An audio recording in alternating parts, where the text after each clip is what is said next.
Am I visible? Yes, yes. Okay, fine. So just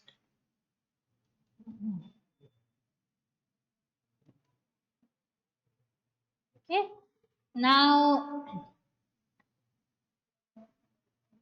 just bear with me. I am a bit slow with this technology. Just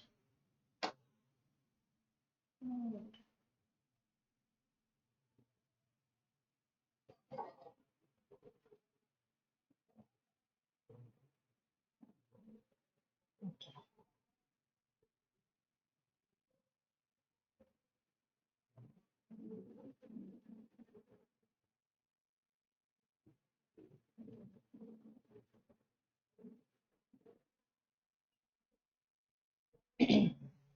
So I think last class we are done with that DNA structure and all that. Are you all clear with it? Yes, miss. Okay, everything whatever we studied, nucleotides, genes and all that.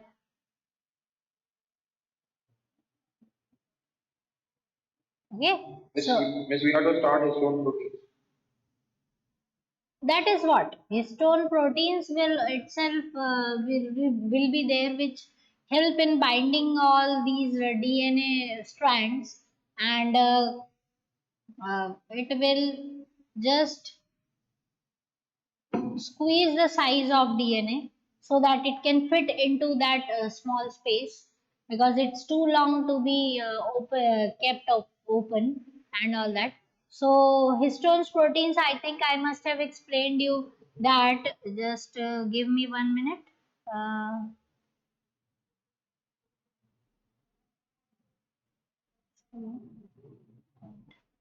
okay, so histones proteins are nothing but we know that octamer will be formed four on this side. Just imagine four on the back side. In 3D, you have to imagine. Okay. So similarly, four histones will be on back side. So that will make one unit that is called octamer. Octamer. This octamer unit will help in binding the DNA molecules at very specific places and at the certain distance only. It is not like randomly the histone proteins will come up and it will bind. They have certain sites over on the DNA strand. There only they will come and bind and all that. All these things will be done. So basically, in the nucleus, when you see and when you write chromatin, so this chromatin is present like this. It is not only DNA, it is DNA plus histone proteins. Is it clear to you? Yes, miss. Okay, so that is what the histonic proteins are. In some books, you may come across the word like non-histonic proteins. Don't worry, they are also there. Non-histonic proteins are also there, but that much thing. Just understand that it can be there. Why it is there and what it is doing over there, that you will study as a core biology. So no need right now. Understood this?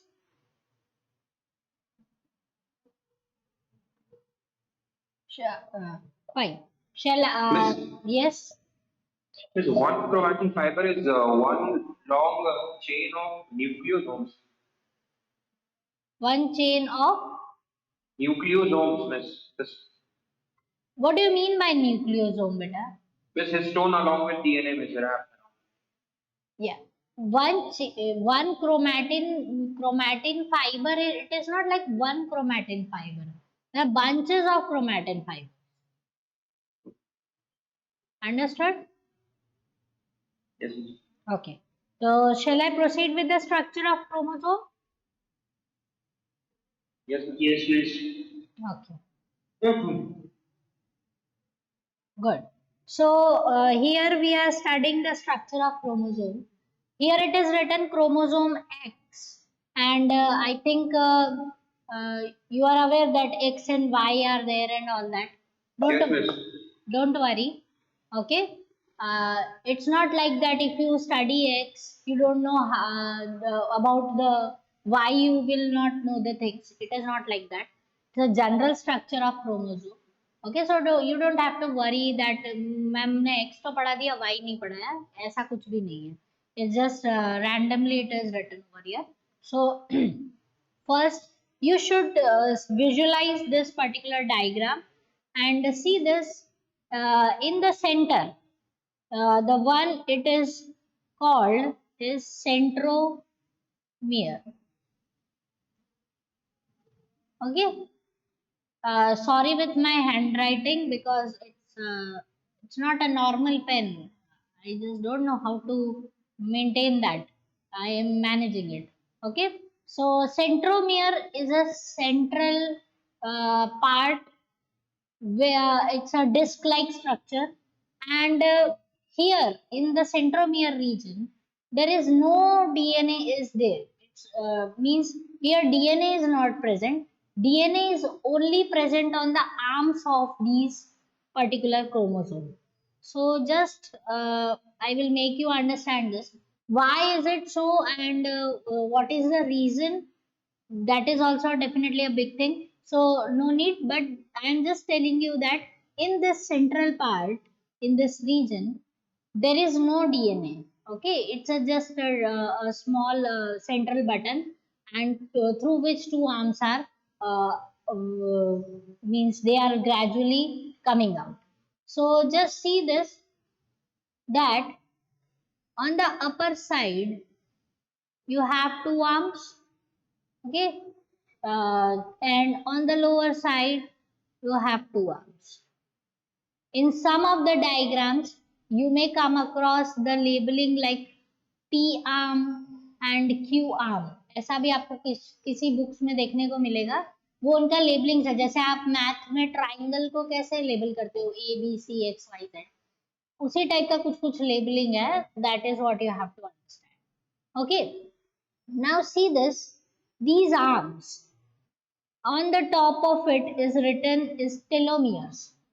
Telomeres is the you can say the terminal points of the these particular chromosomes. Is it clear to you? Yes, ma'am. Yes, yes. Terminal points are called telomeres. Now see this, here it is written short arm and long arm. Basically, there are four types of chromosome. I think you know about two types, X and Y. There are two types. But in general, you have four types of chromosome, and these four types of chromosome are variable according to the length of their arms. Understood this? Yes. Are you getting my statement? Listen carefully. There are four types of chromosomes in humans. These four chromosomes are variable according to the length of their arms. Understood this?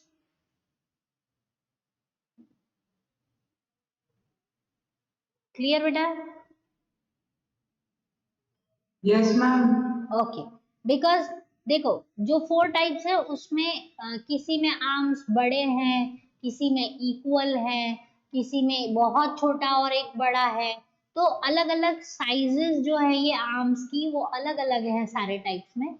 उसके accordingly four type of chromosomes होते हैं. ठीक है, तो you don't have to worry right now कि ऐसे क्यों हो जा रहा है और वो फोर टाइप्स क्या होते हैं.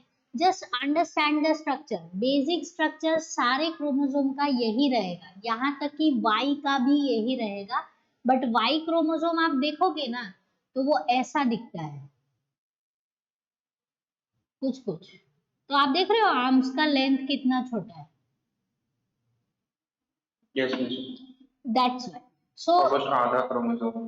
yeah, it's almost you cannot see even clearly, इतने छोटे होते हैं. So it's like if you see the whole karyotype तो आपको समझ में आएगा कि बहुत अलग अलग टाइप के वेरिएशंस होते हैं. उसी के हिसाब से फोर टाइप्स ऑफ क्रोमोसोम्स बनते हैं. हम यहाँ पर तो जब डिवीजन होता है क्रोमोसोम का तो वाई का डिवीजन कैसे होता है? सेम किसी भी डिवीजन क्रोमोसोम का डिवीजन होता है तो वो हमेशा ऐसे एक्सेस पे ही डिवाइड होते हैं, सेंट्रल एक्सेस, कभी भी इस तरह से डिवीजन नहीं होता।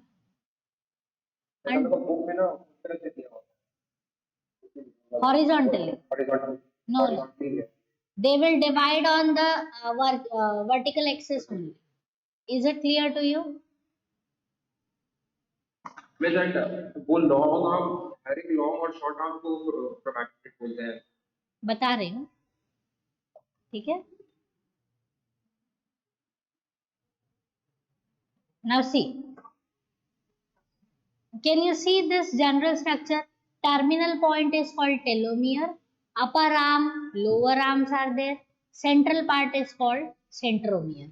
और ये आर्म्स जो हैं वो बेसिकली बनते किससे हैं? डीएनए की बाइंडिंग से। डीएनए यहाँ पर बहुत टाइटली बाइंडेड प्रेजेंट रहता है, that's why these arms are formed. Understood this part?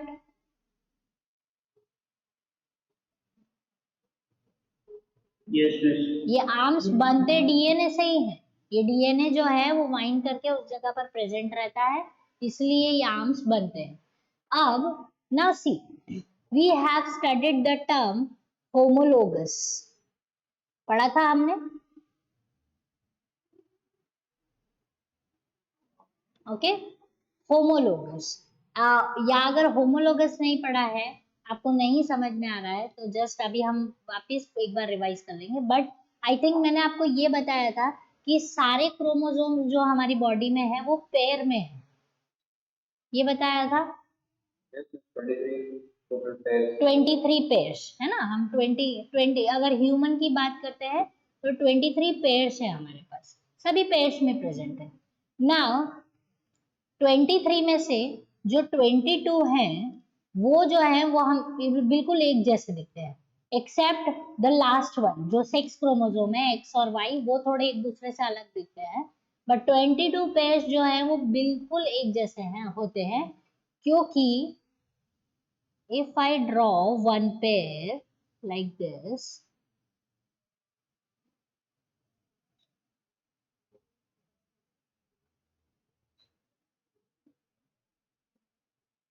अगर मैं बताती हूँ कि ये वन पेयर फर्स्ट पेयर है, ठीक है, I think I must have told you कि अगर ये फर्स्ट पेयर के इस क्रोमोसोम पर इतना पार्ट ऑफ जो डीएनए का जो है वो सपोज आपके स्किन का जीन है, तो इस वाले डीएनए में भी इतना पार्ट जो है वो किसका होगा? स्किन के जीन के लिए, तभी वो दोनों पेयर कर रहे हैं आपस में। Yes. Are you getting me what I am saying? दोनों एग्जैक्टली सेम है, और दोनों पेयर में क्यों है? क्योंकि one is obtain from your father and one you obtain from your mother, that's. Is it clear to you?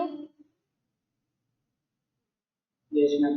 Okay, so जो ये फर्स्ट पेयर है, अगर इसका जो फॉर्मेट है सेम फॉर्मेट इस वाले क्रोमोसोम पर भी होगा, तभी ये दोनों पेयर बोले जाते हैं। अंडरस्टूड? एंड बिकॉज इनमें सारी जो लोकेशन है वो बिल्कुल सेम है, इसीलिए इसको हम क्या बोलेंगे? होमोलोगस। मतलब सारे जो लोकेशन हैं वो एक जैसे हैं, और होमो means same. Is it clear to you? Yes yes, बस नहीं है भाई। Yes. Okay. Understood? So that is why same location, same exact map होगा। जो पेयर बनाएंगे आपस में उनका मैपिंग पूरा exactly same होगा। That is why they are called homologous pair. Is it clear to you? Okay. Now see this. हम अगर एक क्रोमोसोम की बात करते हैं तो ये और ये आर्म एक दूसरे के सिस्टर्स मानी जाती हैं, that is why these are called sister chromatids. Okay, no matter सब कुछ सेम है दोनों में, पर ये और इसे इसको और इसको सिस्टर नहीं बोलेंगे, हम इन दोनों को सिस्टर बोलेंगे।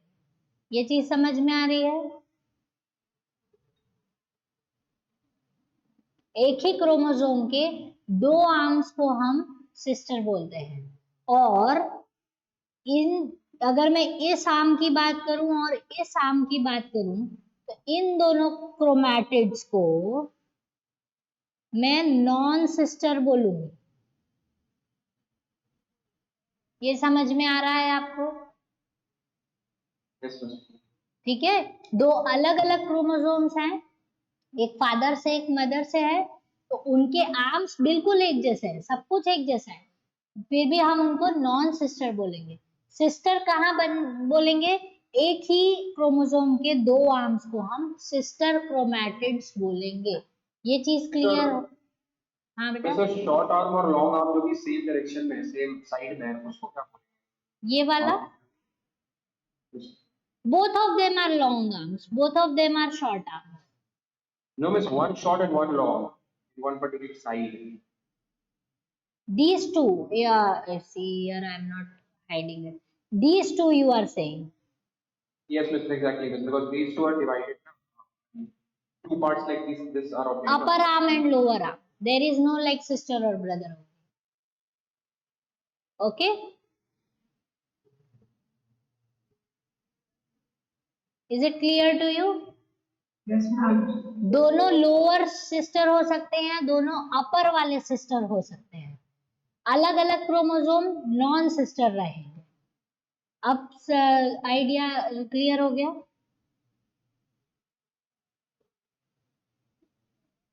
Yes, ma'am. Yes, miss, yes.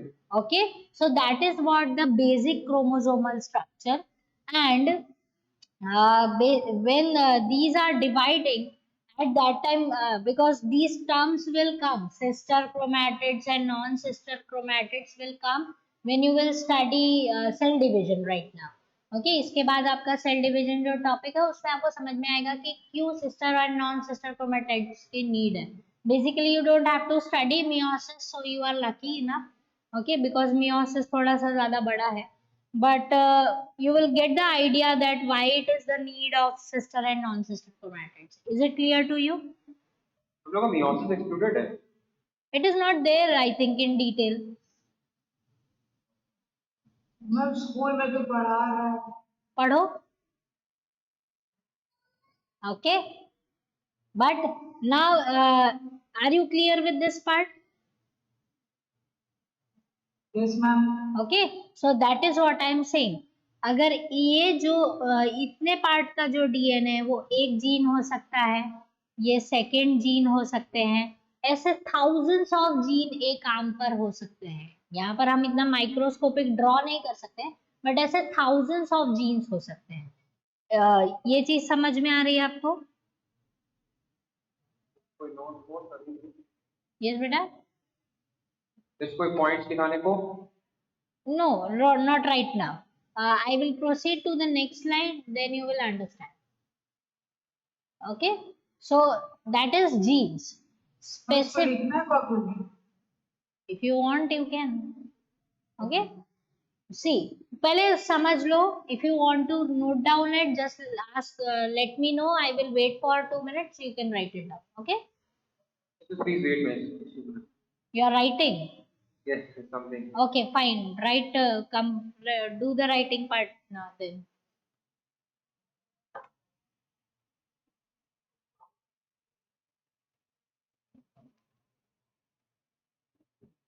Just done, miss, continue. Okay, everybody is done.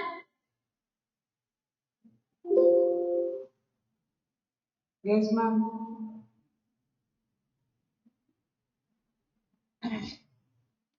Okay, so what I will say, let's define genes then. First statement, can you read? Specific sequence of nucleotides on a chromosome. As I have said that this is a chromosome.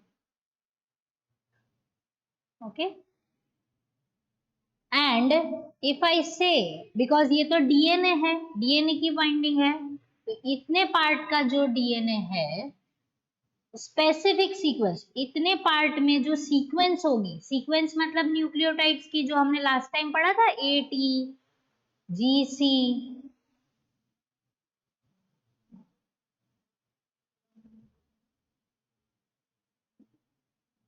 Suppose इस area में ये वाला sequence है, AG, AAA and all that, फिर G है, फिर उसके बाद C, what ever the sequences, वो सीक्वेंस बहुत ही स्पेसिफिक होती है और बहुत ज्यादा फिक्स्ड होती है। अगर सपोज इस जगह पर आपके आईज का जो जीन है वो प्रेजेंट है, तो वो आईज का जो जीन है वो सारे ह्यूमंस में सेम होगा। आप इमेजिन कर सकते हो, ठीक है, वो सारे ह्यूमंस में सेम होगा। मतलब अगर ये फर्स्ट क्रोमोसोमल पेयर है, तो फर्स्ट क्रोमोसोम के इस आर्म पर आई वाला जीन सारे ह्यूमंस में आई वाला ही जीन होगा, और ये जो सीक्वेंस लिखा हुआ है ये सीक्वेंस भी सभी के लिए सेम होगा। वेरिएशन कहाँ पर आएगा थोड़ा सा, जहां पर सबके आई कलर चेंज होते हैं उस। Understood this? Yes, ma'am. Got the idea?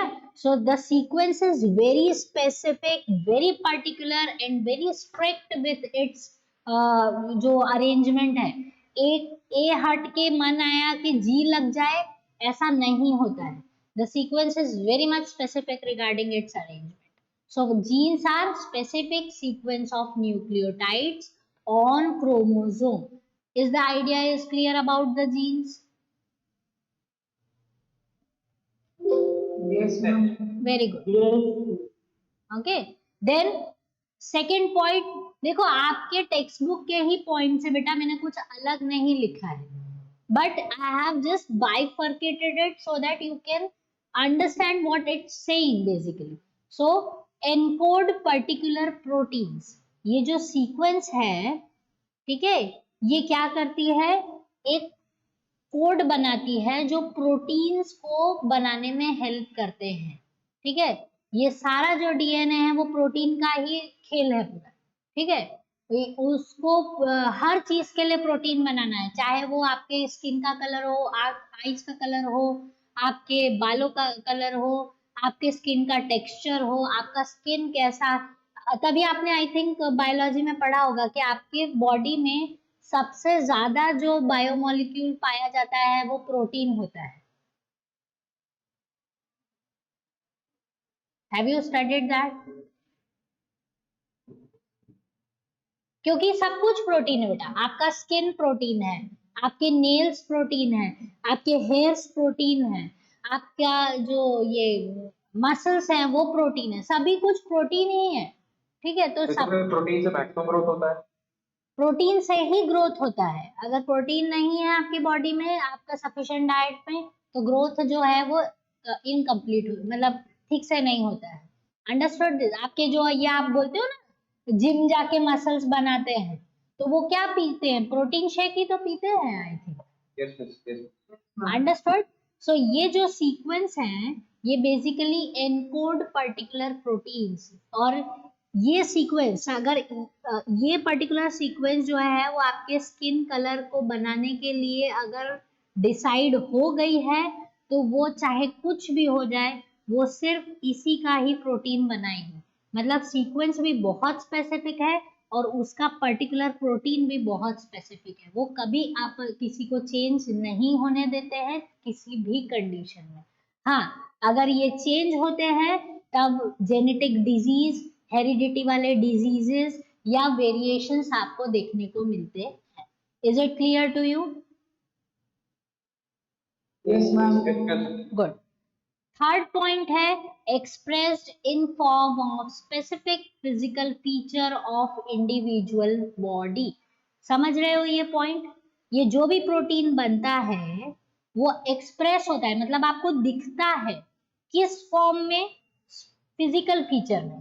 आपके मसल्स जो हैं, आपके जो फिजिकल स्ट्रक्चर बनाता है, तो आपके जो मसल्स का जो आपके बॉडी में अरेंजमेंट है या फॉर्मेशन है, वो आपकी बॉडी को ब्यूटीफुल बना सकता है, लीन बना सकता है, मोटा बना सकता है, एवरीथिंग वो बहुत स्पेसिफिक है। मतलब जो भी प्रोटीन बनेगा वो आपके स्पेसिफिक फिजिकल फीचर के लिए डिसाइडेड है, जो आप आंखों से देख सकते हो, मतलब आपकी इंडिविजुअल बॉडी में वो एक्सप्रेस होता है। यस, बस मेटाबॉलिज्म भी एक फिजिकल फीचर है। मेटाबॉलिज्म एक एक्टिविटी है बेटा, फिनोमेनन है, जिसमें बहुत सारी चीजें होती है, respiration, digestion, excretion, everything is under the जैसे मेटाबॉलिज्म। जिसका मेटाबॉलिज्म अच्छा होता है वो ज्यादा चीज खाता है ना, तो उसको उतना ज्यादा फैट नहीं बॉडी में जमता है ना। मेट हाँ, दैट फिर तो इज, फिर डीएनए को चेंज करके मेटाबॉलिज्म नहीं कर सकता कोई, अगर आगे अगर हो सके तो। अगर आप मेटाबॉलिज्म लेवल तक ट्रीटमेंट कर दोगे तो you will be a God, you know. अगर हम उतने लेवल तक अगर डीएनए को ठीक करने के, किसी डिजीज आदमी का मेटाबॉलिज्म ठीक करके, जैसे कुछ लोग होते हैं वो ओवरवेट होते हैं, चाहे कितनी भी कोशिश कर ले उनका वेट रिड्यूस नहीं होता, और उसकी वजह से उनको ढेर सारी बीमारियां हो जाती है। तो अगर आप उनका मेटाबॉलिज्म रेट जो है बॉडी का वो ठीक कर देते हैं till DNA level, then you will be considered as a god of the science, you know that. Okay. तो अभी के लिए प्रैक्टिकली पॉसिबल है। ठीक है, I am waiting for you to join this field of research. Okay, so genes are, that's why called units of heredity. Why they are units of heredity? अगर आपके जो आप वो आप जनरली देखते हो, आपके पेरेंट्स या आपके ग्रैंड पेरेंट्स के जैसे ही आप लोग हो, और आपकी फ्यूचर जनरेशन जो है वो आपके जैसे ही आएगी। ठीक है, तो आपका स्किन का कलर हुआ, आपका फेशियल फीचर्स हुए, आपके बाल हुए, आपके पैर हुए, वो आप, आपने अपनी मम्मी को कहते हुए भी सुना होगा कि इसके पैर इसके पापा जैसे हैं, इसके पैर इसकी मम्मा जैसे हैं, बुआ जैसे हैं, दादी जैसे हैं, सुना भी होगा। ठीक है, so these genes are responsible for passing all these features from one generation to another. That's why they are called units of heredity. जो आपके पेरेंट्स में जैसा प्रोटीन बन रहा था स्किन कलर के लिए, सिमिलर प्रोटीन आपके अंदर वो जीन आया है, और आपके अंदर भी वही प्रोटीन बन रहा है। हाँ, थोड़ा कम ज्यादा हो सकता है, बट चेंज नहीं होता है। Understood this? मैम एक आउट ऑफ कॉन्टेक्स्ट क्वेश्चन है, से पूछ सकते हैं? पूछिए। मैम, एनिमल्स में हेरिडिटी मेमोरी रहती Heredity, yes, it's a like you can have the whole profile of the family. ठीक है, अगर आप किसी का डीएनए स्टडी फैमिली का करवा देते हो, तो आपको उसकी फैमिली हिस्ट्री पता चल जाएगी, जैसे मतलब उसके फैमिली में कितने लोग डिजीज रह चुके हैं, कौन जल्दी मर गया, कौन किसको बीमारी हो गई, कौन हमेशा हेल्दी रहा, कौन देर से मरा। You can find out everything through this heredity. This ma'am, night, animals जो माइग्रेट करता है एंड वो सब Whatever, मेमोरी रहती yes, whatever genes will you migrate, even you, अगर आप भी माइग्रेट करके साइबेरिया में चले जाते हो और आज के 100 साल बाद भी आपका जेनेटिक प्रोफाइल निकालेंगे ना, तो वो इंडिया वाले लोगों से ही मैच करेगा। इट इज नॉट लाइक कि आप साइबेरिया में चले गए तो कुछ और हो जाएगा। Understood this part? इस और साइंस का कोई ब्रांच है ना, या कि जो दो स्पीशीज का डीएनए मिलाकर एक नया ऑर्गेनिज्म बनाए, वैसा भी कोई ब्रांच है? बायोटेक्नोलॉजी। अच्छा, ओके। Understood this part? है। Yes ma'am. Okay, so now shall we proceed for the next one? आगे यस बढ़। Ma'am. Yes. I think Ashfa, can you hear me, beta? Yes yes. Okay, you can also say. You don't have to sit quiet. आप अकेले हो तो ऐसा मत सोचो कि मैं नहीं बोल सकती हूँ, या मैं बोलूंगी तो कुछ है क्यों बोलूंगी, ऐसा नहीं है। You can even put your questions and you can put your views also. Understood? Okay. Now, let's proceed for the cell division. Okay. So, cell जब नया नया बनता है, हमने आपने छोटी क्लासेस में पढ़ा है कि वन इज सेल जो है वो टू बन जाते हैं, सो टू जो है वो फोर बन जाते हैं। We have studied this. Yes बेटा। बाइनरी फिजन और माइटोसिस सेम है? बाइनरी फिजन भी सेल डिवीजन ही है। जैसे हम लोग बाइनरी फिजन कर रहे थे माइटोसिस की जगह, तो वो सेम ही है ना? नहीं, माइटोसिस जो है वो सेल डिवाइड होने पर क्या क्या हो रहा है वो बता रहा है। बाइनरी फिजन मतलब वो बता रहा है कि सेल दो में डिवाइड हो रहा है। अंडरस्टूड? तो मैं बता फिजन मतलब डिवीजन, बाइनरी मतलब टू, सेल दो दो बनते जा रहा है वो बताता है बाइनरी फिजन। और सेल साइकिल या सेल डिवीजन ये बता रहा है कि जब सेल डिवाइड होता है तब उसके अंदर होता क्या है, that part you have to. Okay ठीक बस कंटिन्यू। है, okay. So we have studied this. आपने लोअर क्लासेस में पढ़ा है कि 2 to 4, 4 to 8, 8 to 16, then 32, then 64. This is how the cells are divided. Okay, so and it's a long, वो continuous process है, सेल कंटिन्यूसली डिवाइड होते रहते हैं। दैट मीन्स राइट नाउ जैसे हमने पढ़ा है कि skin, if I rub like this, many of the cells are gone and the new cells are coming up. तो नीचे जो बेस है, आपने टिश्यू पढ़े हैं आपके लोअर क्लासेस में कि जो नए सेल हैं वो नीचे से बनकर ऊपर आ जाते हैं। तो नए सेल जो हैं वो बेसिकली इसी प्रोसेस से बन रहे हैं, एक से दो, दो से चार, उसी तरीके से वो बढ़ते जा रहे हैं। Understood this part? Yes, ma'am. Okay, so हम बेसिकली अभी यहाँ पर जो सेल साइकिल पढ़ेंगे, तो आप ये देखोगे कि जब सेल सच में डिवाइड होता है तो उसके क्रोमोसोम्स के साथ क्या होता है, उसमें किस तरीके से दो वो पार्ट बनते हैं, तो दोनों को कैसे सारी चीजें मिल जाती हैं। अभी ये वाला जो सेल बना है, ये वाला सेल बना है, इसको सब कुछ, ये एक है, वो दोनों को कैसे बराबर बराबर सारी चीजें बांट रहा है, वो चीजें आप सेल साइकिल में पढ़ोगे। Understood this?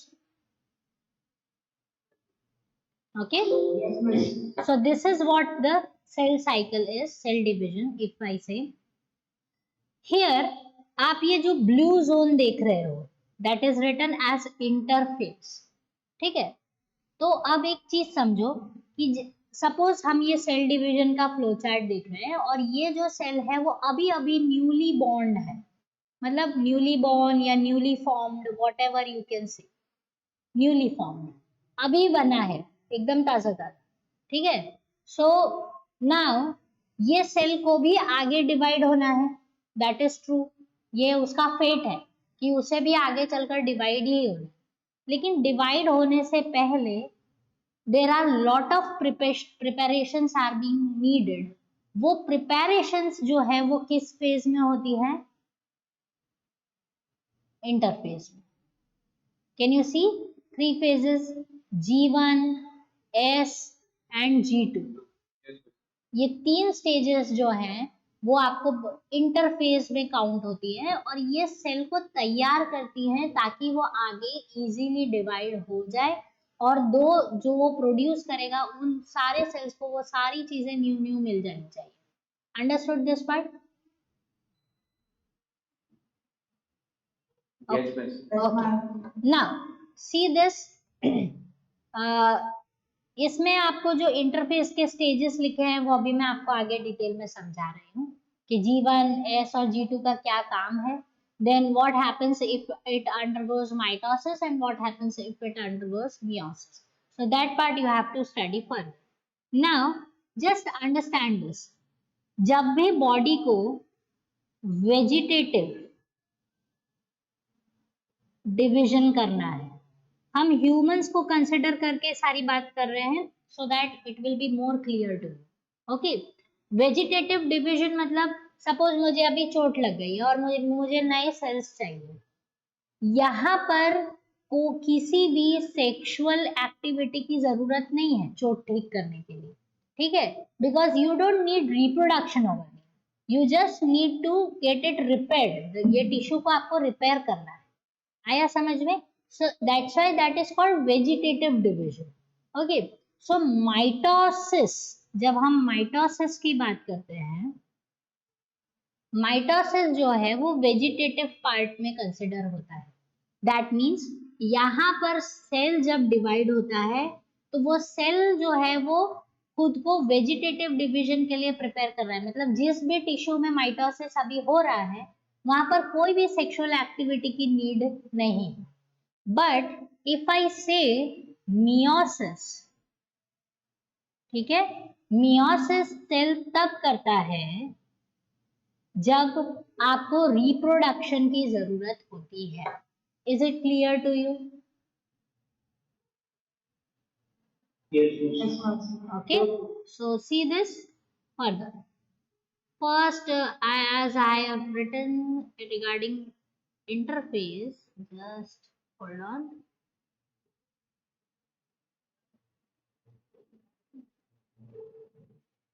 First, before this, let me say, एक minute. Need white screen. Okay. See, मैंने रट्टा मारा है हाँ स्टेप कि कहाँ से मुझे क्या क्लिक करना है. So see this. If I say mitosis,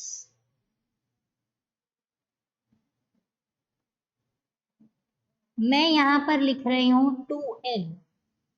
ठीक है, n मतलब नंबर ऑफ क्रोमोसोम्स. ठीक है, तो हमारे अंदर क्योंकि 23 पेयर्स, क्योंकि पेयर्स में है क्रोमोसोम, इसलिए we are writing 2n. Understood this part? Okay, and if I say meiosis, तो यहाँ पर सेल्स किस तरह डिवाइड होंगे वो हम देखेंगे. पहले हम माइटोसिस समझते हैं. जब माइटोसिस होता है तो जो न्यू सेल्स बनते हैं वो सभी के सभी 2n होते हैं. मतलब same number of chromosome is being followed by all the cells. There is no difference in anything when they are dividing. सब कुछ सेम रहता है. जैसे पेरेंट सेल में होगा, same thing will be there in daughter cells. जो भी नए सेल फॉर्म होते हैं they are called daughter cells. Sorry all the boys, son cells जैसा कुछ नहीं होता है. ठीक है, so it's privileged being female. So daughter cells, no matter वो आपकी बॉडी के भी सेल्स हैं तो भी वो डॉटर सेल्स ही गिने जाएंगे. ठीक है, आप क्योंकि बॉय हो तो वो सन सेल नहीं हो जाएंगे. Understood this part? ठीक है, सो एवरी डॉटर सेल, ये भी डॉटर है इन इस वाले के लिए, ये किसी के लिए डॉटर होगा जो उसके ऊपर वाले सेल्स थे. ठीक है, और ये सब सारे के सारे क्या हैं? Daughter cells. इसके आगे जितने भी सेल्स बनेंगे तब ये पेरेंट हो जाएंगे और वो नए वाले क्या हो जाएंगे? Daughter cells. ये चीज समझ में आ रही है आपको? यस बच्ची. ओके, सो माइटोसिस में नंबर ऑफ क्रोमोसोम में कोई चेंज नहीं आता है. बट मियोसिस में अगर जब भी डिवीजन होता है तो मियोसिस जो है वो 2 पार्ट्स में होता है. मियोसिस 1, तब 2 सेल्स जो बनते हैं वो 2n होते हैं. और जब मियोसिस 2 होता है तो number of chromosome half half divide हो जाते हैं. n मिलता है एक को, दूसरे को भी. सिमिलरली यहाँ पर भी n and n, completely half. मतलब अगर मैं 46 क्रोमोसोम्स की बात करूं तो ये जो डॉटर सेल्स है आफ्टर मियोसिस 2 उनको 23, 23, 23 और 23 मिलते हैं. पेयर नहीं लिख रही हूँ, ओनली 23 लिख रही हूँ. Is it clear to you? इस माइटोसिस में G2 फेज के एंड में 46 पेयर्स हो जाता है एक सेल के पास. आएंगे अभी हम इंटरफेस में. ठीक है, ये चीज कॉन्सेप्ट क्लियर है? Yes. मिस इनको के बाद अगर फर्दर डिवाइड होगा तब कितना सेल मिलेगा? क्रोमोसोम्स है. मियोसिस 2 के बाद. Yes, miss. Once this is done, they are not dividing further. Okay. Okay, फिर क्या होता है? ये जाकर किसी दूसरे वाले एन से फ्यूज होते हैं. दैट मीन्स सपोज ये जो है इन, इसलिए मैं आपको बता रही हूँ, जब ये सेल्स फॉर्म होते हैं इनको हम बेसिकली बोल देते हैं गैमीट्स. इनको क्या बोला जाता है? गैमीट्स. गैमीट्स मतलब स्पर्म अगर मेल में है तो, और फीमेल में है तो ओवा. ये चीज समझ में आ गई? तो तो दो स्पर्म एक साथ आता है अगर उनको डिवीजन करना होता है। मिलियन ऑफ स्पर्म्स होते हैं। इन्हीं में दो स्पर्म को एक साथ आना होता है अगर माइटोसिस 1 करना होता है M1। नहीं नहीं, ये जो है सेल्स, ये कहाँ पर प्रेजेंट होते हैं? टेस्टिस में। अंडरस्टूड? टेस्टिस के जो सेल्स है वो डिवाइड होकर क्या प्रोड्यूस करते हैं? Sperm. Gametes. If it is testis, then it will produce sperm. If it is ovary, then will produce ova. ये चीज क्लियर हो गई? Yes miss. ठीक है। अब इस n को फर्दर डिवीजन करने की जरूरत नहीं है। अब वो क्या करेंगे, जब तक ये दोनों फ्यूज नहीं होंगे तब तक कोई डिवीजन नहीं होगा। आया समझ में? Yes. ठीक है, that is what the meiosis is. Shall I proceed now? Yes, yes. Good. Now let's start begin with interface. ठीक है, तो interface first point, small sized cells, क्योंकि नया नया बना है तो साइज थोड़ा सा छोटा हो। ठीक है। फुल साइज न्यूक्लियस, मतलब अगर आप उसके सेल के अंदर देखोगे तो न्यूक्लियस जो है ऑलमोस्ट 90% ऑफ स्पेस को ऑक्यूपाई करके बैठा हुआ होगा। फुल साइज्ड न्यूक्लियस, ये चीज समझ में आ गई? सेल का साइज छोटा है पर न्यूक्लियस जो है वो फुल साइज है, मतलब सेल के अंदर ज्यादा से ज्यादा स्पेस किसने वो ले रखी है? न्यूक्लियस। ठीक है। And little cytoplasm, definitely nucleus इतना सारी जगह पर है तो साइटोप्लाज्म क्या होगा? कम होगा। ठीक है। सो ये बेसिक पॉइंट्स है इसके लिए। Then it was called as resting phase formally. पहले जब तक बहुत सारी डिस्कवरीज और चीजें नहीं स्टडी हुई थी, इस फेज को रेस्टिंग फेज बोलते थे। रेस्टिंग मतलब माना जाता था कि सेल जो है वो इस टाइम कंप्लीटली रेस्ट करता है और उसमें कोई भी एक्टिविटी या मेटाबॉलिक एक्टिविटी नहीं हो रही होती। But that was proved wrong, because ये 3 स्टेजेस जो हैं उसमें बहुत सारी चीजें हो रही हैं। Understood this part? Yes, yes. Okay, so G1 is first growth phase, S is synthesis phase, and G2 is second growth phase. मतलब सेल को बहुत सारी चीजें फॉर्म करनी रहती हैं, बहुत तरीके से खुद को रेडी करना पड़ता है, तभी वो आगे जाकर खुद को डिवाइड कर सकता है। अब एक चीज बहुत अच्छे से समझो, अगर एक कोई सेल है जो नया नया अभी फॉर्म हुआ है और it is going through the interface, okay, so G1 हो गया उसका, S हो गया और G2, ये चीजें हैं। उसके बाद एक बैरियर है, जब वो क्रॉस करके माइटोसिस या फिर मियोसिस करेगा। ठीक है। अगर वो सक्सेसफुली इस G2 को क्रॉस करके यहाँ तक नहीं आता है, तब वो सेल हमेशा के लिए क्या करने लगेगा? हमेशा के लिए रेस्ट मतलब बढ़ जाएगा, रेस्टिंग कंडीशन में चला जाएगा। बस यहाँ पर है इसके पास दो ऑप्शन, तो वो आगे बढ़ कर फेज में फंस जाए या नहीं तो वो रेस्ट कर ले, रेस्टिंग फेज में चला जाए और सेल साइकिल को वहां पर ब्रेक, हाँ, ब्रेक करके करेगा क्या मतलब? ब्रेक करके करेगा क्या वो मैं बताती हूँ। आपके न्यूरॉन्स हैं सभी, ब्रेन में से के जो सेल्स बने हैं उन्हें हम क्या बोलते हैं? न्यूरॉन्स। ये जो सेल्स हैं वो तब फॉर्म होते हैं जब आप अपने मदर के वम में होते हो। ठीक है।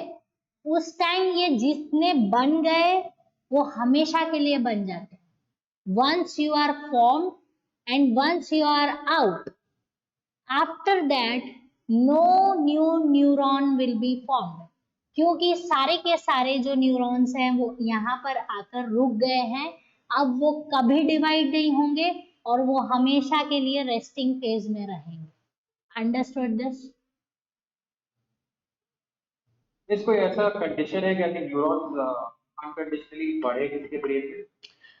अच्छा, न्यूरॉन्स बढ़ना, आप सबसे पहले ये चीज सोचो कि जो हमारे ब्रेन से जो न्यूरॉन्स निकलते हैं वो एक दो नहीं होते हैं, ठीक है। वो वायरिंग बहुत कॉम्प्लेक्स है, और वो वंस एक बार एस्टेब्लिश हो गया तो वो हो जाता है, ठीक है। उनको बढ़ाना और वो चीज जो आप बात कर रहे हो, that is not possible, because there is जो उनके एंड पॉइंट्स और जो उनकी अरेंजमेंट है वो बहुत फिक्स्ड है। किसी भी नए न्यूरॉन के लिए एंट्री नहीं है, और उसमें सबसे बड़ी चीज, इसमें कोई भी दूसरा अप्लायंस नहीं घुसा सकते हैं ना? यस, सिमिलर, मतलब एक एक कॉर्ड है जिसमें डिसाइडेड है कि ये उसके टर्मिनल्स हैं, और यही उसके आगे कंटिन्यू करेंगे, और वो पूरा फिक्स्ड सिस्टम है। अगर हाँ देख, वो इतना पर्टिकुलर सिस्टम है कि अगर कोई भी एक न्यूरॉन उसमें से डिफेक्टिव हो जाता है तो आप उसको रिप्लेस भी नहीं कर सकते हो, that much fragile system it can be. Okay, so that is why it goes into the resting phase, और वो कभी डिवाइड, ब्रेन सेल्स और ये सब कभी डिवाइड नहीं होते। Once they are formed in your mother's body, then it is done, that much brain will be there in your skull. Is it clear to you? Yes. Yes, Okay, miss. now see this, ऐसे आपको बहुत सारे facts पढ़ने को मिलेंगे, काफी सारे तो आपकी बुक में ही हैं, कि कुछ है वो ऐसे डिवाइड होते हैं, कुछ सेल्स वैसे डिवाइड होते हैं। वो फैक्ट ऑफ जो बायोलॉजिकल फैक्ट्स होते हैं, फैसिनेटिंग फैक्ट्स, वो काफी सारे लिखे हुए हैं। Just go through them, and you can have the questions from it if you want to ask something. So वो आपको पता चल ही जाएगा आप पढ़ोगे तो, ठीक है। बट इंटरफेस जो है वो बहुत इंपॉर्टेंट स्टेज है, क्योंकि सेल उस टाइम खुद को प्रिपेयर करता है, और अगर वो इस बैरियर को क्रॉस नहीं करता है तब वो रेस्टिंग फेज में चला जाता है। Is it clear to you? Okay, now this is what the interface regarding idea. Now हम पढ़ेंगे कि जीवन में क्या होता है, एस में क्या होता है, और जी2 में भी क्या होता है, ठीक है।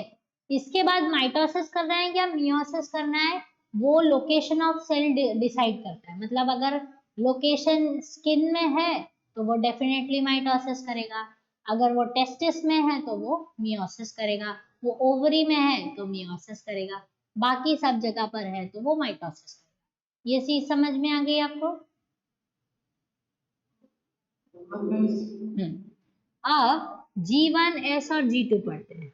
सो फर्स्ट G1, देखो मैं आपको जो दिखा रही हूँ वो सिर्फ इंपॉर्टेंट पॉइंट्स है, बाकी आप अपने टेक्स्ट बुक से देख सकते हो। सो फर्स्ट ग्रोथ फेज, ठीक है। तो इस फेज में सारे ने रिक्वायर्ड आरएनए और रिक्वायर्ड प्रोटीन्स का सिंथेसिस होता है। साइटोप्लाज्म जो है वो बढ़ जाता है, क्योंकि साइज ऑफ द सेल भी थोड़ा सा हल्का सा बड़ा होता है, और न्यूक्लियस थोड़ा सा छोटा स्क्वीज होता है, जिसकी वजह से साइटोप्लाज्म का वॉल्यूम ज्यादा हो जाता है, ठीक है। एंड अगर एनिमल सेल है तो माइटोकॉन्ड्रिया डिवाइड होगा, और अगर प्लांट सेल है तो क्लोरोप्लास्ट बनना शुरू होंगे, ठीक है। सो ये जो एक्सेप्शन है एनिमल सेल और प्लांट सेल का, वो ध्यान रखना। बाकी जो है आरएनए एंड प्रोटीन्स, ठीक है। आरएनए आपको मैं एक बहुत सिंपल सा एक वो दे देती हूँ हिंट, कि आरएनए जो है उसके पास कोडेड मैसेजेस रहते हैं। हमारी बॉडी जो है वो बहुत सीक्रेटिवली काम करती है, कुछ भी ओपन नहीं होता है। कोडेड मैसेजेस जो होते हैं वो आरएनए के अंदर सेव्ड रहते हैं, ठीक है। कौन सा प्रोटीन बनेगा, किस एज में बनेगा, कब रिक्वायर्ड होगा, कब उसको एक्सप्रेस करना है, कितना एक्सप्रेस करना है, वो सब कुछ आरएनए के पास होता है, ठीक है। आरएनए दो तीन टाइप के आरएनए होते हैं, वो ये सारी सिस्टम को मैनेज करते हैं। जैसे हमारी 3 आर्मी है, ये नेवी और एयरफोर्स और आर्मी, जो ग्राउंड आर्मी है वो, तो वो सब के पास कैसे सीक्रेट होते हैं सारे, वैसे आरएनए के पास भी सारे सीक्रेट होते हैं जो कोडेड मैसेजेस रखता है। तो वो सारी सिंथेसिस जो है वो कब हो जाती है, G1 growth phase, first growth phase में हो जाती है। इसे प्लांट्स में माइटोकॉन्ड्रिया का डिवीजन कब होता प्लांट्स में माइटोकॉन्ड्रिया का डिवीजन कब होता है?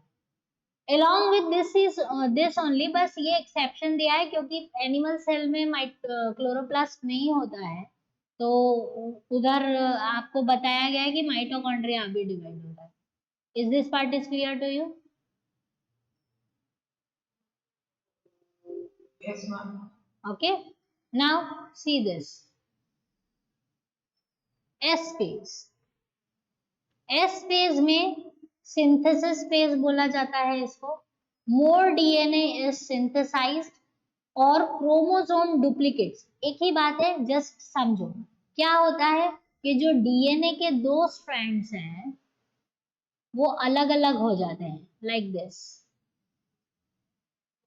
बॉन्ड्स टूट जाता है और दोनों सेपरेट हो जाते हैं.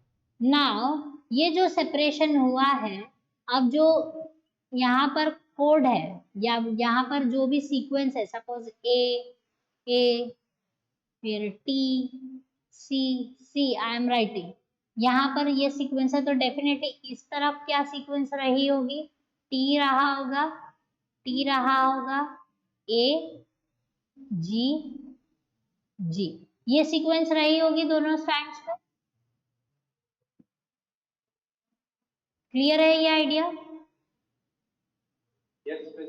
ओके, दो वही ये आपस में मिले हुए स्ट्रैंड्स थे, अब वो दोनों अलग हो चुके हैं. अलग हो गए हैं क्यों? क्योंकि अब इस कोड को रीड करके इसके सामने नया वाला स्ट्रैंड बनना शुरू होगा. दैट मीन्स यहाँ पर जी जी ए टी टी एक नया स्ट्रैंड बनेगा और यहाँ पर उसके अगेंस्ट में ए टी सी सी नया फॉर्मेशन हो रहा है. ऑलमोस्ट डुप्लीकेशन, जो पहले था सिस्टम वही चीज हो रही है, बट एक्स्ट्रा स्ट्रैंड्स बन रहे हैं. दिख रहा है आपको? That is why more DNA synthesis हो रहा है और क्रोमोसोम का डुप्लीकेशन हो रहा है. आया समझ में?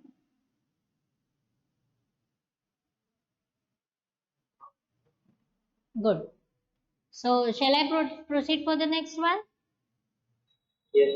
Yes. हाँ, अभी बीच में किसी ने मुझे डाउट पूछा था कि मैम ज्यादा जो 23 पेयर्स, क्या क्वेश्चन पूछा था? मैंने बोला था कि इंटरफेस में आंसर दूंगी. किसी ने कुछ पूछा था ना, मैं क्वेश्चन भूल गई. मिस क्या मैं स्पेसिफिक थी. आपने को किसी ने, मुझे नहीं पता, याद है अभी किसी ने कुछ क्वेश्चन पूछा था ना बीच में कि मैम मतलब जीवन में इसके बारे में पूछे थे कि मिस जो नंबर ऑफ क्रोमोसोम्स है वो मिस 46 पेयर्स हो जाता है. बढ़ जाएगा. मिस तो 23 पेयर्स अगर एक जैसे लिवर सेल है तो उसमें 23 पेयर्स होगा, फिर तो 46 हो जाएगा और 23 में तब्दील हो जाएगा. यस, तभी डिवाइड होकर दोनों को 23 पेयर्स मिलेंगे. Okay miss. ओके, सो अभी क्यों हो रहा है वो समझ में आ गया ना, इस वजह से हो रहा है. ये समझ में आ गया? यूट्यूब में तो कितना कॉम्प्लेक्स पता नहीं मिस इसके बारे में. हाँ समझ में. हाँ, तो यूट्यूब में क्योंकि वो आपको बता रहा है जो आप 12th और नीट के लिए पढ़ते हो वो आपने देखा है, इसलिए वो कॉम्प्लेक्स है. यहाँ पर आप मैसेंजर स्ट्रैंड होता है और क्या क्या नहीं होता है. हाँ, तो वो चीजें आपको तब पढ़नी है जब आप नीट के लिए तैयारी करोगे तब. ठीक है, सो अभी इसलिए आपको सिर्फ सिंपल लैंग्वेज में समझाया जा रहा है कि क्रोमोसोम डुप्लीकेट हो जाते हैं क्योंकि 2n को, सारे सेल्स को 2n रखना है तो उसको अपना क्वांटिटी तो बढ़ाना पड़ेगा ना, डबल करना पड़ेगा, तभी तो वो 2 लोगों को दे पाएगा. आया समझ में? Yes miss. Thank you. Then G2, second growth phase. RNA and proteins for cell division are synthesized.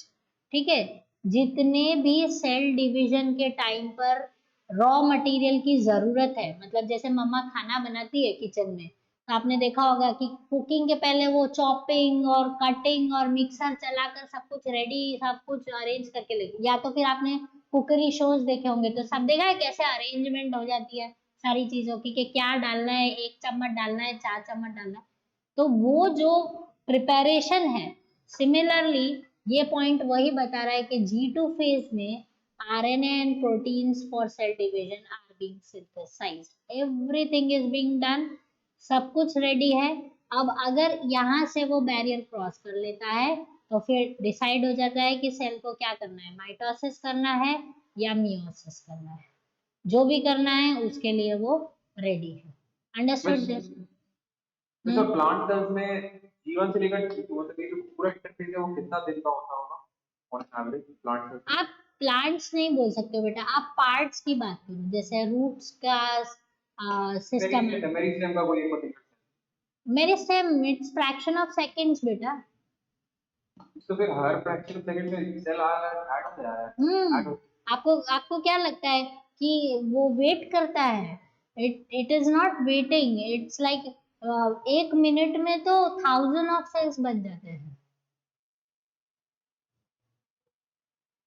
ठीक है, श्योर? Yes ma'am. गुड। ऐसा नहीं है, हाँ जहाँ पर धीरे धीरे काम करना है वहां पर धीरे धीरे काम होगा।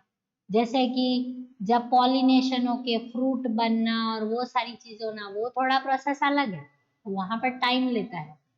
अगर हाइट बढ़ानी है प्लांट को, वो थोड़ा जल्दी करना पड़ता है। नए लीव्स लाने हैं, वो थोड़ा जल्दी करना पड़ता है। वहां पर सेल डिवीजन बहुत फास्ट होता है। ठीक है, so cell division basically mitosis and meiosis. Now mitosis, first of all हम ये देख लेते हैं सेल डिवीजन में 2 स्टेजेस होते हैं। एक होता है कैरियोकाइनेसिस, एक होता है साइटोकाइनेसिस। तो काइनेसिस वर्ड जहां पर भी है, that gives you the idea of dividing, मतलब डिवाइड हो रहा है। काइनेसिस करना मतलब to divide. And if you have the word carrier with you, I think prokaryotic, ये वर्ड पता है ना? कैरी ऑन का मतलब हाँ यूनिटी है, ग्रो का मतलब हाँ, प्रिमिटिव। ये ठीक है, प्रिमिटिव है। प्रिमिटिव। और यू का मतलब न्यू। हाँ, कैरियो मतलब न्यूक्लियस, एंड यूकैरियोटिक वर्ड आपने जब पढ़ा था तो यू मतलब true and karyotic, so true nucleus and primitive nucleus, ऐसा पढ़ा था ना। सिमिलरली कैरियोकाइनेसिस, टू डिवाइड, जब न्यूक्लियस डिवाइड करता है जिस स्टेज में, उसको काइनेसिस, कैरियोकाइनेसिस बोलते हैं। और जब साइटोप्लाज्म डिवाइड करता है तब उसे साइटोकाइनेसिस बोलते हैं। Understood this part? Okay, so this is how the division occurs. मतलब माइटोसिस हो या मियोसिस हो, सभी को कैरियोकाइनेसिस और साइटोकाइनेसिस के थ्रू गुजरना पड़ता है। ठीक है, माइटोसिस की बात करते हैं तो कैरियोकाइनेसिस एक ही बार में हो जाता है, बट मियोसिस की बात करते हैं तो कैरियोकाइनेसिस में मियोसिस 1 और मियोसिस 2 2 स्टेजेस लगते हैं। Is it clear to you?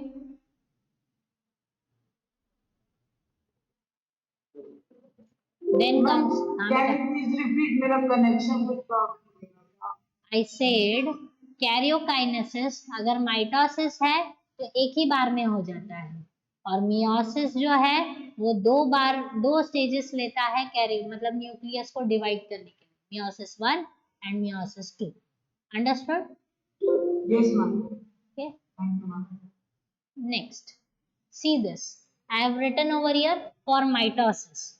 Can you see karyokinesis की 4 stages: prophase, metaphase, anaphase and telophase. After telophase, then it will come cytokinesis. Understood? Yes ma'am. Okay, similarly अगर मैं meiosis की बात करूं, तो मियोसिस जो है वो आपको बताता है कि if I write meiosis, then ये सारे स्टेजेस जो है वो prophase 1, metaphase 1, anaphase 1, telophase 1, that is meiosis 1। और मियोसिस 2 जब होता है तो फिर सेम फेजेस बट 2 हो जाता है। Is it clear to you? Yes, ma'am. Okay, so basically right now क्योंकि आपके सिलेबस बुक के अकॉर्डिंगली तो आपको मियोसिस पढ़ना नहीं है, सो नो वरीज, हम इसको माइटोसिस के अकॉर्डिंगली ही पढ़ेंगे। So see this mitosis, we will go for karyokinesis stage 1, that is prophase। Okay, so prophase, अब एक सिंपल सी चीज बता देती हूँ आपको कि आपके बुक्स में लिखा होगा early prophase, late prophase, early metaphase, late metaphase, ऐसा कुछ वर्ड टर्मिनोलॉजी का यूज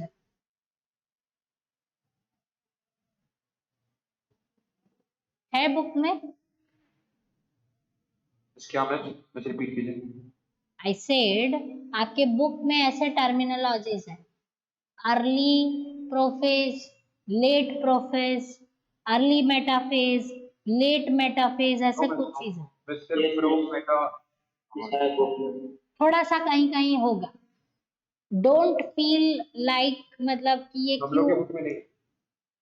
पेज नंबर 14। ठीक है। सी, आपको ये नहीं फील करना है कि भाई अर्ली में क्या हो गया और लेट में क्या हो गया, आपको इन टोटल प्रोफेस समझना है कि प्रोफेस में होता क्या है, ठीक है। अर्ली मतलब बिगनिंग, जब प्रोफेस जब स्टार्ट ही हुआ है तब, और लेट मतलब जब खत्म होने वाला है तब। तो वो पूरी कहानी एक्चुअली पूरे प्रोफेस की ही है, आपको ये नहीं देखना है कि भाई मैं तो अर्ली वाला भूल गया, अब लेट में क्या लिखूं, या लेट में क्या होता था मुझे याद नहीं है। पूरी प्रोसेस जो है वो स्टार्टिंग से जो बिगनिंग से एंडिंग तक की है, तो जो बिगनिंग पार्ट है वो अर्ली हो जाता है, और जो लेट पार्ट है वो क्या हो जाता है, एंडिंग हो जाता है उस पर्टिकुलर स्टेज के लिए। ये चीज समझ में आ रही है?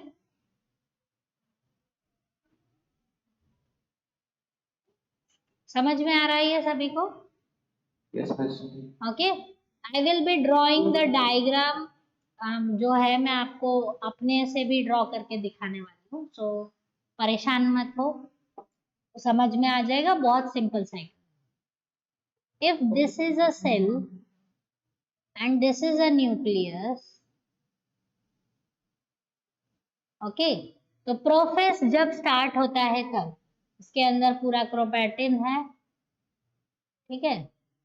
एंड आपको जैसे ही प्रोफेस स्टार्ट होगा तब सबसे पहले आपको क्या देखने को मिलेगा कि जो न्यूक्लियर मेम्ब्रेन है वो धीरे धीरे डिसअपियर होना शुरू हो रहा है, ठीक है। फर्स्ट स्टेज, पहली चीज आपको क्या देखने को मिलेगा कि जो न्यूक्लियर मेम्ब्रेन है वो धीरे धीरे खुद को पूरी तरह से डिसोसिएट कर रहा है, मतलब पूरी तरह से टूट रहा है, खत्म हो रहा है, सो दैट जो डीएनए है अंदर से फ्रीली बाहर आ सके और साइटोप्लाज्म के अंदर डिवीजन के लिए तैयार हो सके। ये चीज समझ में आ रही है? Yes miss. ओके, तो फर्स्ट स्टेप क्या है, the nuclear membrane disappears, starts disappearing, तो early prophase, completely disappears मतलब late prophase। ये चीज समझ में आ रही है? Yes, ma'am. ओके, अगर मैं स्टेटमेंट में आपको एग्जाम में पूछती हूँ, सपोज मैंने आपको ट्रू फॉल्स पूछा है कि इफ आई एम राइटिंग, या कुछ भी कोई क्वेश्चन है कि if I am asking you that the nuclear membrane is starting to disappear, which stage it can be, choose the option, early prophase, late prophase, prophase, या none of the above. तो आप क्या लिखोगे? Early prophase. ठीक है, answer prophase मतलब prophase stage में ही हो रहा है, लेकिन बेटर आंसर क्या है? Early prophase. Is it clear to you? Okay, so आपको ये चीजें स्टार्ट टू डिसअपियर, और अगर मैंने क्वेश्चन पूछा है the nuclear membrane completely disappears, तो आप क्या आंसर दोगे? Late prophase. ठीक है, so read your statements very carefully. What nuclear membrane disappear होना ही है प्रोफेस में, लेकिन स्टार्ट हो रहा है या एंड हो रहा है वो डिसाइड करता है कि अर्ली है या लेट है।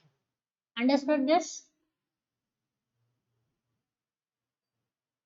यस ओके, सो न्यूक्लियर मेम्ब्रेन डिसअपियर होगा तो डेफिनेटली न्यूक्लियोलस जो है एक कंडेंस्ड फॉर्म है, वो आपको देखने को नहीं मिलेगा। क्रोमैटिन कंडेंसेस इनटू क्रोमोसोम्स, मतलब जो ये फाइबर है वो धीरे धीरे क्या बन जाएंगे? Chromosomes. Is it clear to you? Okay, and spindle fibres are begin to form. अब स्पिंडल फाइबर क्या है वो हम आपको बता देते हैं कि हमें पता है ये न्यूक्लियस है और बाहर सेंट्रोजोम्स पड़े थे हम। ठीक है, तो सेंट्रोजोम्स क्या है? सेंट्रियोल्स जहां पर प्रेजेंट होते हैं उस जगह को हम क्या बोलते हैं? सेंट्रोजोम। ये चीज क्लियर है सभी को? Yes miss. ठीक है, ये सेंट्रोजोम्स जो हैं वो अपीयर हो जाते हैं साइटोप्लाज्म में, बहुत अच्छी तरीके से आप देख सकते हो उनको, और वो क्या करते हैं? स्पिंडल फाइबर की फॉर्मेशन शुरू करते हैं। स्पिंडल फाइबर मतलब बुनाई वाले धागे, हिंदी में बुनाई वर्ड समझते हो? धागा किसी से बना है? क्या बेटा? एक किस चीज से बना है वैसे सिलेंडर का? Proteins. Okay, spindle fibre, spindle मतलब क्या? बुनता है जो। आपने मम्मी को स्वेटर या किसी बनाते हुए देखा है? बस ये स्पिंडल फाइबर्स हैं, वो भी बाहर निकलना शुरू होते हैं सेंट्रोजोम में से। ठीक है, spindle fibers begin to form, nuclear membrane disappears, and chromatin condenses into chromosomes. First stage, first step for prophase, मतलब अब जो है सेल डिवाइड होना शुरू हो गया है। Another thing, if I say that आपकी बुक के accordingly centriole start moving apart and reach to the opposite poles. ठीक है, जो सेंट्रियोल्स हैं वो भी दो के मतलब पेयर्स में होते हैं, ये पता है ना आप लोगों को? हाँ मैम। बट क्लास 9th में है सेंट्रियोल्स। Yes ma'am. ठीक है, नहीं भी है तो समझ लो सेंट्रियोल्स क्या है। First of all see this, centriole जो है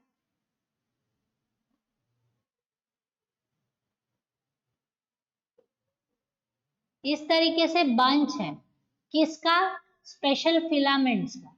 अब आपको बहुत सारे पेन हैं, जैसे सपोज एक पेन आपके बैग में 6-7 पेन हैं और मैं बोल रही हूँ कि मुझे सारे दे दो, तो आप क्या करोगे? बंच करके मुझे दोगे जैसे।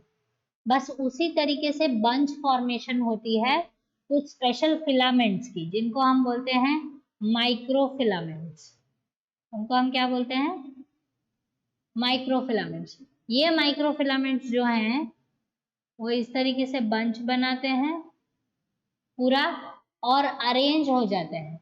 ऐसे दो बंच बनते हैं, एक अरेंज होता है वर्टिकली और एक अरेंज होता है ऑब्लिकली। सो 90 डिग्री का एंगल फॉर्म होता है। They are arranged at the angle of 90 degree to centrioles. Is it clear to you? Yes ma'am. Okay, yes एक बंडल एक सेंट्रियोल है, ऐसे दो सेंट्रियोल्स जो होते हैं वो ऐसे अरेंज होते हैं, ऐसा उसका सिंबल होता है 90 डिग्री अरेंजमेंट का। ठीक है, तो ये जो सेंट्रियोल्स हैं वो भी खुद को डुप्लीकेट वगैरह करके रेडी करते हैं, और बेसिकली दोनों पोल्स पर सेंट्रियोल की प्रेजेंस होनी चाहिए, क्योंकि यहाँ से भी स्पिंडल फाइबर बनना शुरू होंगे और यहाँ से भी स्पिंडल फाइबर बनना शुरू होंगे, दोनों तरफ से स्पिंडल फाइबर की फॉर्मेशन चाहिए। इसलिए सेंट्रियोल्स जो हैं they will move apart towards the opposite pole, दोनों एक दूसरे को खुद से ऑपोजिट पोल्स पे जाकर एस्टैब्लिश करेंगे, so that spindle fibres can be formed. Is it clear to you? Yes, ma'am. Okay, आपके टेक्स्ट बुक के ही पॉइंट्स क्लियर कर रहे हैं। क्रोमोसोम बिकम डिस्टिंक्ट, मतलब क्रोमोसोम डेफिनेटली दिखने लग जाएंगे। Chromosomes are already duplicated as paired chromatids, हमने पढ़ा ना, डुप्लीकेशन ऑफ क्रोमोसोम हो गया है, वो डीएनए स्ट्रैंड्स अलग अलग हो गए। Sister chromatids attach to each other at a small region called centromere. Centromere पे सब जो ये जो है आर्म्स वो अच्छे से अरेंज अटैच्ड रहेंगे, इसको छोड़ेंगे नहीं। Spindle fibres appear between daughter centrioles forming the achromatic spindle, and nuclear membrane and nucleolus disappears. Achromatic कुछ नहीं है, बस दोनों ऑपोजिट पोल्स पे जाएंगे और शुरू होता है फाइबर्स का निकलना, that is called prophase. Is it clear to you? आप इतना ही लिखोगे तो भी इनफ है। Yes, ma'am. Understood this? So this is called prophase. Now see metaphase. अब देखो अर्ली और लेट इसमें भी है, जो चीज शुरू हो रही है वो अर्ली है, जो चीज हो चुकी है खत्म हो रही है वो लेट में चली जाएगी। ठीक है, तो क्या हो रहा है, जो सेंट्रियोल्स हैं वो अपने अपने पोल्स पर पहुंच चुके हैं। स्पिंडल फाइबर जो है यहाँ पर, क्रोमोसोम सब इधर उधर है, कोई इधर है, एक इधर है।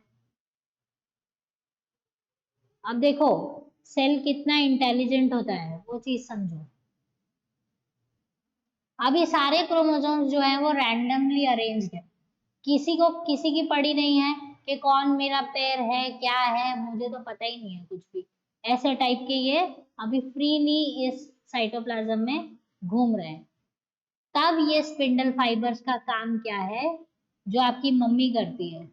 आप लोग जब छोटे थे बाहर खेलते थे सारे दोस्तों के साथ, और अगर आप बहुत ही गंदी तरीके से खेल रहे हो, मिट्टी में गंदे हो रहे हो, कपड़े गंदे कर रहे हो बाकी सारे दोस्तों के साथ, तो मम्मा कैसे कान पकड़ के लेके आती थी भीड़ में से, अलग करती है ना मम्मा। ठीक है, मेरा तो होता है। Yes, yes. होता है, सभी बच्चों का होता है और होना भी चाहिए, वो आपको ट्रेनिंग अच्छी मिलती है उसकी वजह से। तो ये स्पिंडल फाइबर्स क्या हैं, ये सब आगे बढ़ते हैं और ये क्रोमोसोम्स को पकड़कर अपनी अपनी जगह पर लाके अरेंज करते हैं। होमोलोगस क्रोमोसोम को, एक पेयर को उसके दूसरे पेयर के पास प्रॉपरली अरेंज करना। तो ये स्पिंडल फाइबर जाकर कहाँ अटैच होते हैं, सेंट्रोमियर्स पे। कहाँ अटैच होंगे, सेंट्रोमियर्स पे। सभी जाकर अच्छे से सारी जगह से सेंट्रोमियर्स को, सेंट्रोमियर पर जाकर होल्ड कर लेते हैं स्पिंडल फाइबर्स। ठीक है, होल्ड करने के बाद सबको सेंट्रली अरेंज करना। सेंट्रल अरेंजमेंट किस तरीके से इमेजिन करोगे आप, सपोज ये क्लासरूम जो है वो एक सेल है, ठीक है, और मुझे सभी क्रोमोसोम्स को अरेंज करना है, तो पूरे वॉल्स पे जो अरेंजमेंट, अगर मैं सेंटर में सारी चीजों को अरेंज कर दूं, बीच में नहीं, ठीक है, वॉल्स पे, this is how it is being centrally organised. Understood this?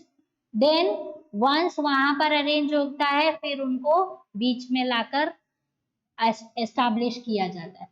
Once they are arranged like this in a line, then the central plate, that is called metaphase, plate भी बोलते हैं इसको, ठीक है, क्योंकि एक लाइन ऑर्डर में ये सारे होमोलोगस क्रोमोसोम्स अरेंज होते हैं, that means at the equator, and ये स्पिंडल फाइबर जो हैं वो इनको टाइट रखते हैं इस जगह पर, ताकि ये इस जगह से भागे नहीं। Is it clear to you? ये तो सब साइटोप्लाज्म में हो रहा है ना? सब कुछ साइटोप्लाज्म में, Okay.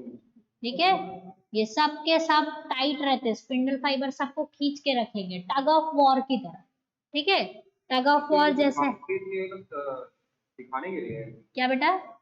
यहाँ पे जो बाउंड्री नहीं है ये बस रिप्रेजेंटेशन के लिए कि सच में ऐसा कुछ होता है। कौन सी बाउंड्री बेटा? ये सामने है। ये वाला, ये सेल है बेटा, ये जो बताया गया है ये पूरा सेल है, सेल के अंदर ये सब चीजें हो रही है, ठीक है। साइज है हम्म, लाउड बेटा। क्रोमोसोम्स का यही साइज होता है सेल के कंपैरिजन में। साइज वाइज आप पूछ रहे हो, साइज इज वेरी माइक्रोस्कोपिक बेटा, okay, it's completely microscopic, but आप क्रोमोसोम्स को बहुत क्लियरली देख सकते हो, लाइक क्रोमोसोम्स को, यहाँ तक कि we can prepare a slide जिसमें आप सेल को डिवाइड होते देख सकते हो कि क्रोमोसोम डिवाइड हो रहे हैं, मूव हो रहे हैं, वो भी आजकल प्रिपेयर करना, it's not a big deal, आप आराम से देख सकते हो, ठीक है। So but you need some little bit of chemicals and all that, you can see the dividing cells also. So this is how the chromosomes will be arranged at the equator centrally, सब इस कमरे में बीच में बस float कर रहे हैं, कोई बेस नहीं मिलेगा, कोई रूफ नहीं मिलेगी, क्योंकि ऊपर से भी स्पिंडल फाइबर उनको पकड़ के रखेगा और नीचे से भी स्पिंडल फाइबर उनको सेंट्रली लोकेट कर देगा। Is this clear metaphase? Yes ma'am. Yes, ma'am. Yes, ma'am. आ गया समझ में? Yes. Okay, so this is how the metaphase plate is being formed। जब इस तरीके से क्रोमोसोम इधर उधर हैं वो अर्ली मेटाफेज है, और जब ये अरेंजमेंट हो जाती है तो वो लेट मेटाफेज है। Is this part is clear to you? Yes, ma'am. Okay, so this is how this thing has to be done. Once this is completed, then now the tug of war start होता है। देख रहे हो anaphase? Anaphase में ये जो है वो सेल, जो क्रोमोसोम हैं वो बीच से अलग होकर इधर उधर से टूट के अलग हो रहे हैं। Understood this part? ये अपर आर्म है, ये लोअर आर्म है, अपर आर्म है, लोअर आर्म है,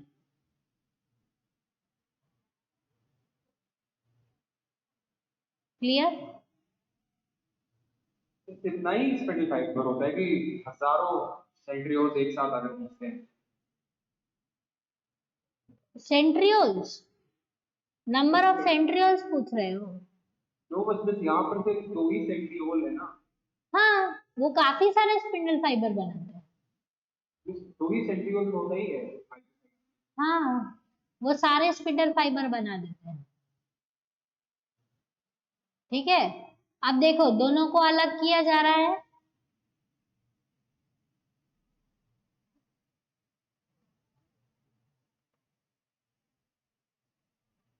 आ रहा है समझ में? ओके, सो अब क्या होगा, टग ऑफ वॉर स्टार्ट होता है, स्पिंडल फाइबर नीचे वाला अपनी तरफ खींचता है, ऊपर वाला अपनी तरफ खींचता है। जब खींचता है तो सेंट्रोमियर से डिवीजन स्टार्ट हो जाता है, मतलब टूट जाता है बीच में से, और उसके बाद हाफ पार्ट जो है वो ऊपर की तरफ जाता है और हाफ पार्ट जो है वो नीचे की तरफ चला जाता है of chromosome.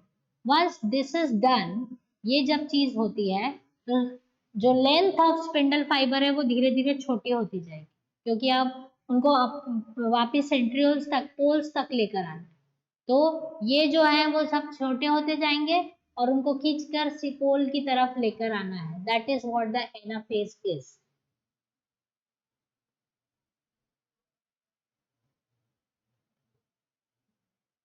Clear?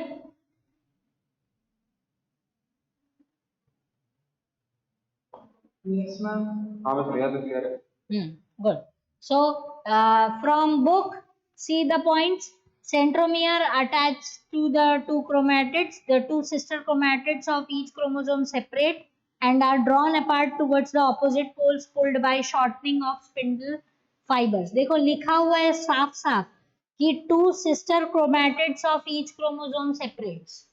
Okay, two sister chromosomes of each chromosome will get separated and they are pulled up by shortening of spindle fibers. spindle fiber छोटे हो जाएंगे और वो poles की तरफ चले जाएंगे. A furrow starts in the cell membrane at the middle in the animal cell.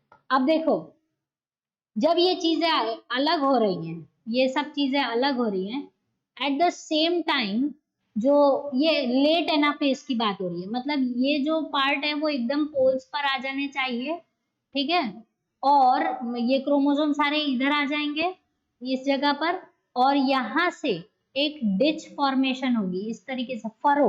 आप बलून में जब हम फिंगर्स ऐसे करते हैं तो देखा है अंदर कैसे उस बलून का जो वो स्किन है वो अंदर की तरफ जाता है. You can even meet your fingers inside the balloon, you can do that.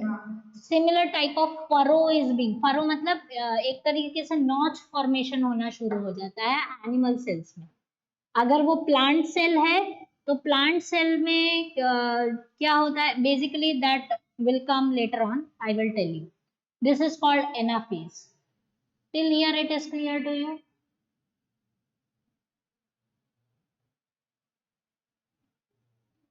Yes, ma'am. Okay, so next is telophase. telophase points आपके टेक्स्ट बुक से फॉलो करूंगी मैं. Two sets of daughter chromosomes reach opposite pole.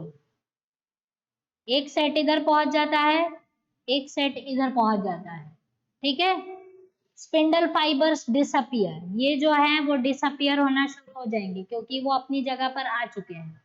Chromatids thin out in the form of chromatin fibres. अब ये जो है वो chromatin fibres में कन्वर्ट होना शुरू हो जाएंगे. न्यूक्लियर मेम्ब्रेन रीअपियर होना शुरू हो जाएगा, ठीक है. Cleavage furrow starts deepening in the animal cell and nucleoli reappear. अब जैसे देखो जैसे ही न्यूक्लियर मेम्ब्रेन कंप्लीटली फॉर्म हो जाएगा तो उसी टाइम पर क्या होगा, जो लेट टीलोफेज काउंट हो जाएगा, ठीक है. अपीयर रीअपियर होना स्टार्ट हो रहा है मतलब अर्ली टीलोफेज. पूरी तरीके से फॉर्म हो गया nuclear membrane, that means late telophase. और एट द सेम टाइम ये जो फरो है वो डीप होना शुरू होगा अंदर की तरफ, ठीक है. So this will be done by the animal cells. और जब ये फरो फॉर्मेशन होने लगती है तभी क्या होना शुरू हो जाता है, साइटोकाइनेसिस. मतलब equal amount of cytoplasm should be given to the new cell and वो साइटोकाइनेसिस भी होना शुरू कर देता है.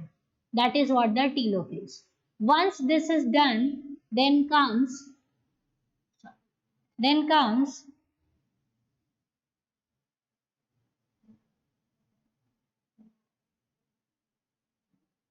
जैसे ही डीपनिंग होगी नए डॉटर सेल्स बन चुके हैं. सिमिलरली बहुत सारा न्यूक्लियस जो है उस एरिया को वो करेगा, कैप्चर करेगा. अमाउंट ऑफ साइटोप्लाज्म क्योंकि दो जगह डिवाइड हो गया है तो थोड़ा कम रहेगा. और ये जो नए डॉटर सेल्स हैं वो वापस से इंटरफेज में जाने के लिए रेडी हैं. Is this part is clear to you?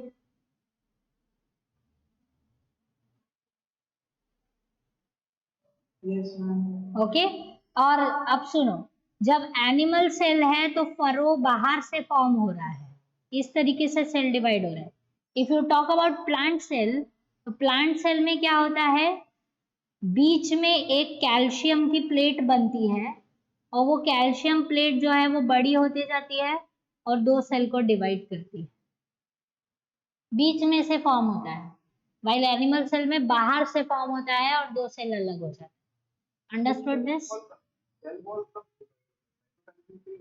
हाँ हाँ, सेल वॉल भी साथ साथ में. Is it clear to you? You can have good videos regarding cell division, just type that cell division for class 9th or class आपने miss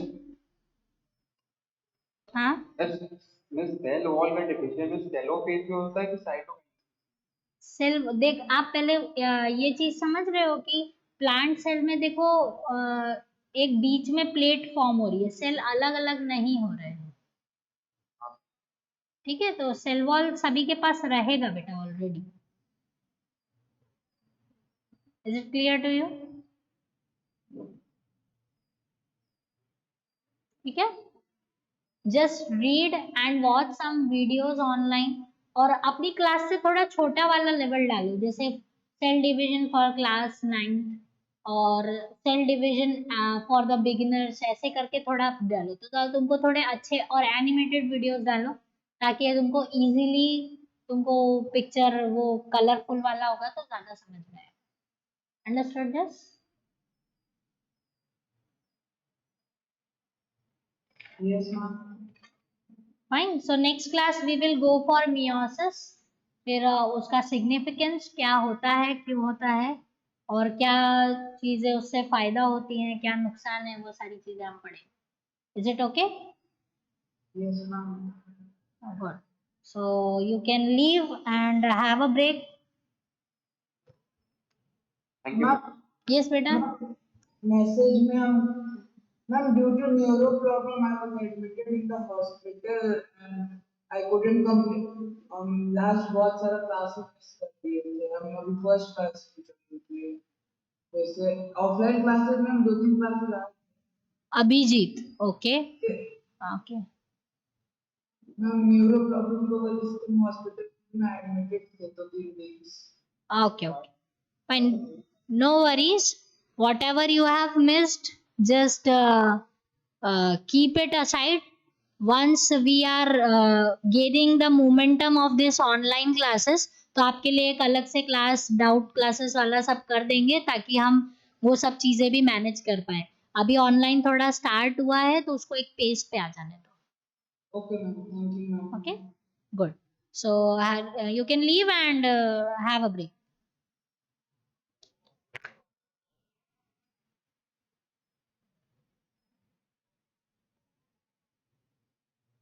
thank you miss. Okay.